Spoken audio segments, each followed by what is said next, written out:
mean, I heard about another game that's called The Game, but they are saying I was born in the '79, grew up in the '80s. They are biting off of our name, The Game. Have you spoken to your Well, we will. I'm sure we will, but I'm focused on the Browns for the most part right now. On a more serious note, with the pass rush, I know players were optimistic all summer that the scheme might be able to create some sack opportunities. It has to an extent. Has it to the extent that you would hope in terms of the creativity with the scheme generating sacks and pressures? I think always going through self-evaluation and looking at what we're doing. We're trying to improve that. So I think we could do a lot of things a lot better. Aside from just the sack production, but just affecting the quarterback a little bit more. But we're trying to do that, and we'll look to keep making strides on that this week against Cleveland. They got a good offensive line.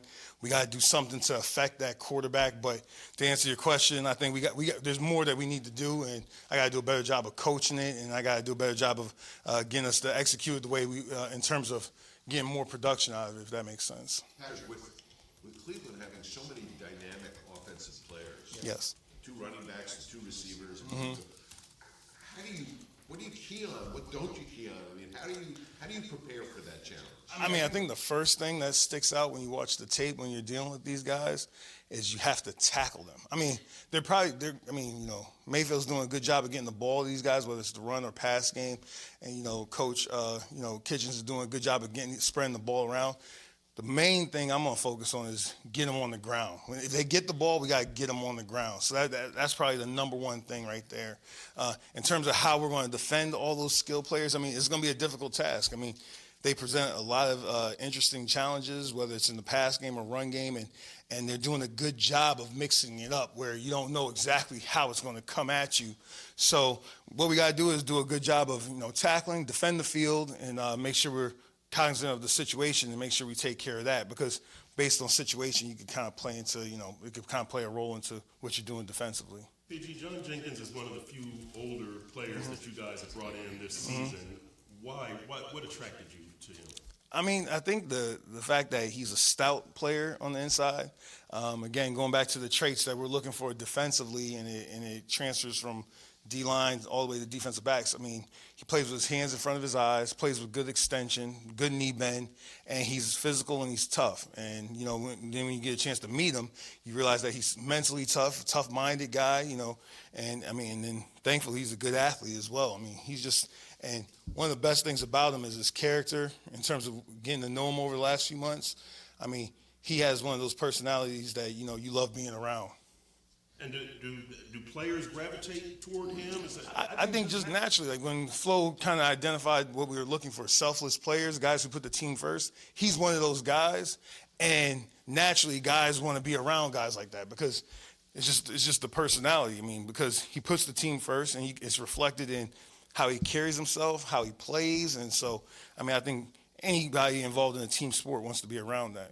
How would you describe Jamal's growth from the time you got him in the offseason to now? I mean, I wasn't very familiar with him when we got him, and then we go through OTAs and training camp, and I just think that I think the world of Jamal. I think he's one of the toughest players on the team. He plays tough. He's productive. I mean, I would say that I'm very pleased with where he's at, knowing that that we still got ways to go in terms of where he wants to be and where the standard that we have for him, in terms of where we see him being as trying to optimize his football ability out there on the field. But I mean, I think he's taking some real good strides in terms of improving here this year. Even with Joe, even with Rashad back, would you like to continue seeing Eric grow primarily at safety because of the success there? I think it's all predicated based on what we're going to do this week with the Browns. Because, I mean, you guys brought it up. There's so many challenges with their offense. And we're still in the early phases of trying to figure out what exactly we're going to do and how we're going to deploy these guys. So I couldn't answer that, to be completely honest with you right now, but we're going to put those guys in the best position that we think to help us. But right now, I mean, we're dealing with an offense with Cleveland that's pretty dynamic, and we're in such an early stage in terms of getting ready for them. I can't answer, just being honest with you. Do you see safety as something that's a long-term position for him? I I see us using his flexibility as a player, and whether it's a safety position, corner. I think those, you guys asked early on about how interchangeable the guys can be. It's an interchangeable part, whether you see it as a linebacker, an outside linebacker, or a safety, a corner. That's really what the goal is, to have interchangeable parts, and whether it becomes a safety role, a corner role, it's just how we see fit in terms of working the matchup. If that makes sense. I mean, I'm not trying to be confusing, but as interchangeable as they can be, the better off we'll be. When you watched the last game on replay, in the area of run defense, what was most frustrating, disappointing that you saw? I think anytime we get a number of yards, it's going to come back to what we got to focus on this week, is tackling. I mean, what we're dealing with this week with Chubb and with Hunt, we got to tackle these guys. So anytime you're getting extra yards, it's probably because of tackling. I think that's probably the most important thing, but we'll get to work on that, especially tomorrow. We talked about the film already, but we got to get to work on that, because regardless of what happened last week doesn't matter anymore. But I know that we have to improve our tackling. The tackling has to be better against Cleveland, or it'll be a long day. In that vein, how important is Raekwon to the run defense?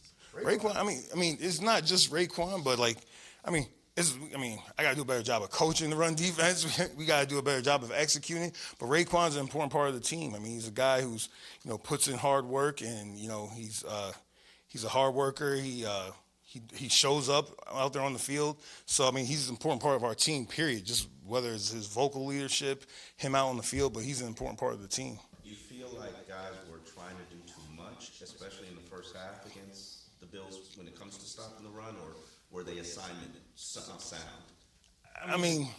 I think doing too much, I don't know about that. I just think that we didn't execute. Really, that's what it came down to. I would hope at this level, we have the scheme that be able to help. We know what we're trying to do to try to stop the run, but I just don't think we executed well enough. I didn't coach well enough. So, it was a combination of things. But again, getting to work on that today to get it improved so we could beat Cleveland. As you build this defense, when you look forward, I know when you talk about it, you hear the terms interchangeable and selfless. Yep. Where do those two traits rank when you're talking about the foundations of building this defense? I think the selflessness, because those are the guys you want to be around, in my opinion. Because if they put the team first, increase the team belief, they're selfless. We could build upon that. We could work the individual skills. And then the interchangeability, that's in terms of those guys being willing to accept it, because it might be a different situation from what they're used to. So if guys are willing to embrace the challenge of it, it's a challenge. If they're willing to embrace that, that's part of being selfless. So I think you have to start there first, because you're going to be in an uncomfortable situation at times. On that same topic, how do you and Chris Greer and Brian know before you get a defensive player in the building that he'll be willing to be flexible and be like an Eric Rowe, willing to play multiple positions, like a Vince Beagle? Do you guys ask him that in the draft process? Well, that's two interesting people that you bring up. We knew both of those guys. I knew Vince from Green Bay. Flo knew Eric from New England. So, those are maybe those are outliers, but in terms of if you know the guy, you know the person. Vince was a great kid, great young man when I was at Green Bay, willing to do whatever you ask him to do. And so I knew that about him, so I knew that wouldn't be a problem. And then you have to ask Flo, but I'm sure Flo, Josh, they all knew E. Rose, so you have an idea. But the thing is, with these young guys, if they want to be a part of a team, a lot of the guys, you'll run across a few guys that don't want to deal with it, but a lot of these guys, if they're involved in team sports, for this long in their career, these guys are selfless. They want to do what's best for the team, and if you explain that to them and then you point them in the right direction and then they have success with it, it usually works out for the benefit of the two of us. There were 2 or 3 plays that McCain failed to complete. You did not complete the tackle. That stand out to me before you left the game due to injury. To be fair to Bobby, do you feel that his shoulder injury contributed to his inability to finish those plays? There's so many plays from that last game. So many plays from that last game that and there's no way in the world I would put any one play on Bobby by any stretch of imagination. So, I don't know how to answer that, just because, I could have coached a lot better to prevent some of those touchdowns. I know that. That's how I see it. So, I don't know. His shoulders contributing to the issues that he had at tackle? I don't talk about that stuff. How difficult would it be for your defense to adjust if Bobby cannot play? Because now we've got a second shoulder injury, and he's kind of an important person to that secondary. I mean, the injury thing, I don't discuss it, so I don't know what to tell you. But, like, I know this, guys, it's NFL, and, everybody's got to be ready to go. Ken Crawley's got a lot of snaps in the last 2 games. What have you seen from him? I mean, the ability to cover guys. I mean, he's got good, good skill set, good speed, has some experience within this league, and that's something that you really cherish at that position, and the ability just to be able to cover a guy, tight man-to-man coverage, which is a positive. So. I think Needham has sort of Needham. Mm-hmm. Right? He has sort of a way of positioning his body where he has a good chance to break it up. Can you kind of take me into what you guys coach and how it aligns with his strengths on pass breakup? One of the things I learned, and I learned this probably in terms of just where my focus needed to be in the off season, and then just also when you're going through the season in terms of trying to be better at the fundamentals, is football position. So, and it was a high school coach that mentioned it, and I was like, you know what? Here I am at the NFL level, and I'm not focused on that enough. Good knee bend, having a good base, your hands in front of your eyes, your head up, looking at your keys. And when guys are in position to make plays, it's usually the guys who are in the best football position, ready to move, like play on the outside of your inside, like everything inside of your outside foot, like stuff that is football position specific, but it carries throughout the different groups, whether it's DB, linebacker, defensive line, anytime you watch, as we're in November football right now, the people that play with good pad level, good leverage, good extension, play in a good football position while the weather's changing, obviously not here, but other places, those are the guys that are going to be successful. So, I mean, that's probably the focus on it because he plays with a good base, he plays with a good football position, in my opinion. I mean,